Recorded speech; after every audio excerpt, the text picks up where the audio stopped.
Hey guys, welcome to Boxing Squad for boxing news and views from around the internet. This is the post-fight review for the Jermaine Franklin and Pavel Sour fight, which was in Flint, Michigan. Jermaine Franklin getting the 10-round decision, advancing to 20-0, a relatively comfortable effort in the end at 97-91, 98-91, 98-90, and that represented, I think, the fight pretty well.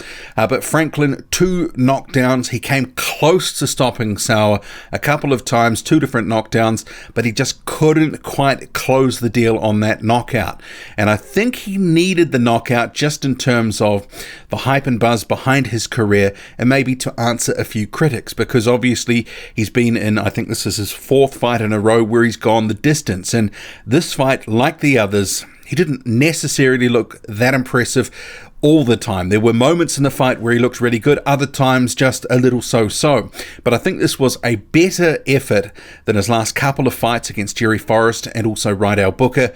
But in the same breath, you have to say that this was a tailor-made opponent for Jermaine Franklin, a guy that was going to stand in front of him, wasn't going to give him much movement. So Franklin had the speed and power advantage and was able to get off a lot of good work against Pavel Sour, who for the most part, his main tactic seemed to be occasionally look for an uppercut while holding in between times and then sort of throwing a slapping right hand. He didn't really seem to have enough pop, as the commentator said, to trouble Jermaine Franklin. Overall, decent performance, but I think a lot of people who would have been looking at this fight in terms of Franklin's effort would have been maybe expecting a little bit more. And bear in mind, Pavel Sour heading into this fight, he'd been stopped before in his pro career by Filip Hrgovic. Early in Hrgovic's career, his second pro fight, he stopped Sour and won. And I think Franklin, if he could have put his punches together a little better, may have been able to get him out of there. But it just sort of seemed to be too much one-off punching, and maybe he wasn't active and busy enough in some of those rounds. Sometimes the jab went missing. Certainly he promised a body attack, but through the fight he landed, I think it was about 25 body punches, so about 2 or 2.5 per round. Not quite the body attack that he was promising ahead of the fight. But overall, you know, his tactics, the left hook, he did okay. He looked good in the main, better than recent fights. It was a more comprehensive sort of win.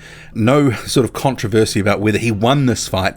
But I do think that he would have been probably a bit disappointed not to get the stoppage here. It seemed right for the picking, but he was unable to sort of finish Sour off in those 2 occasions where he was hurt.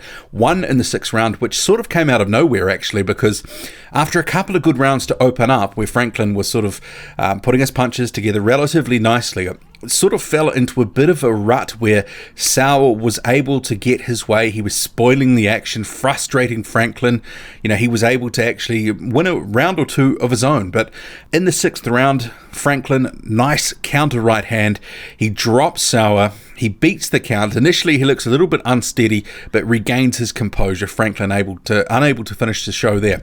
And then in the 10th round, Franklin coming out aggressive. About a minute into the round, you can see here on screen, Sour is down. He actually almost goes through the ropes. That was set up by a couple of really nice right hands.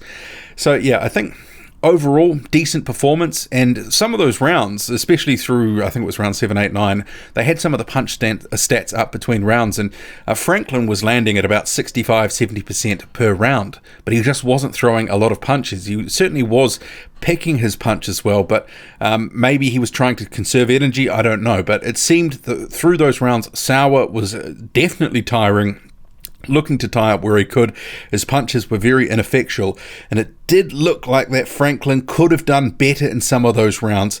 And certainly he did seem to, you know, not be able to counter, especially earlier in the fight, Pavel Sour tying up. He didn't seem to be able to get away from that spoiling action, and it sort of marred a few of those rounds. But yeah, I'll leave it there. But I do think Jermaine Franklin, yeah, better effort from him.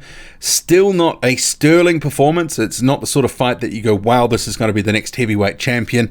But a win is a win. He's now 20-0.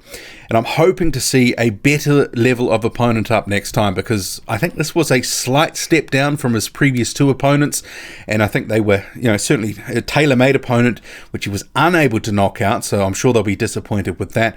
Hopefully he can step up to a level where we can get a better assessment of him against someone who's got a bit of snap in their punches, but also can give him something to think about, like sort of Forrest and Rydell Booker were able to do. What did you make of that fight?